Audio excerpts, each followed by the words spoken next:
زبور 38۔ اے خداوند، اپنے قہر میں مجھے جھڑک نہ دے اور اپنے غضب میں مجھے تنبیہ نہ کر، کیونکہ تیرے تیر مجھ پر لگے ہیں اور تیرا ہاتھ مجھ پر بھاری ہے۔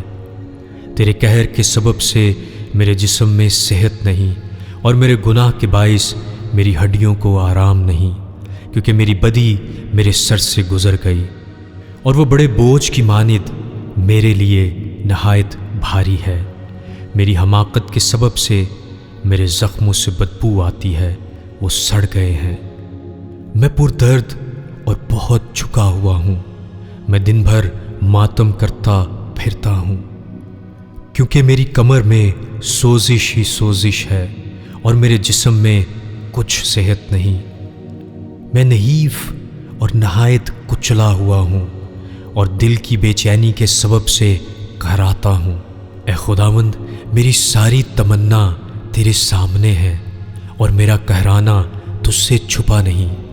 میرا دل دھڑکتا ہے، میری طاقت گھٹتی جاتی ہے، میری آنکھوں کی روشنی بھی مجھ سے جاتی رہی۔ میرے عزیز اور میرے دوست میری بلا میں الگ ہو گئے، اور میرے رشتہ دار دور جا کھڑے ہوئے۔ میری جان کے خواہ میرے لیے جال بچھاتے ہیں، اور میرے نقصان کے طالب شرارت کی باتیں بولتے اور دن بھر مکر و فریب کے منصوبے باندھتے ہیں۔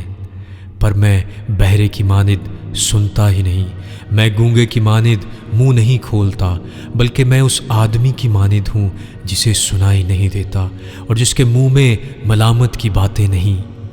کیونکہ اے خداوند، مجھے تجھ سے امید ہے۔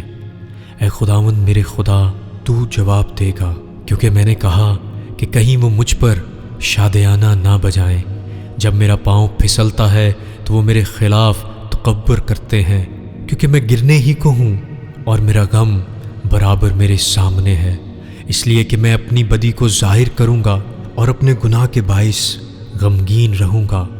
لیکن میرے دشمن چست اور زبردست ہیں، اور مجھ سے ناحق عداوت رکھنے والے بہت ہو گئے ہیں۔ جو نیکی کے بدلے بدی کرتے ہیں وہ بھی میرے مخالف ہیں، کیونکہ میں نیکی کی پیروی کرتا ہوں۔ اے خداوند، مجھے چھوڑ نہ دے۔ اے میرے خدا، مجھ سے دور نہ ہو۔ اے خداوند، اے میری نجات، میری مدد کے لیے جلدی کر۔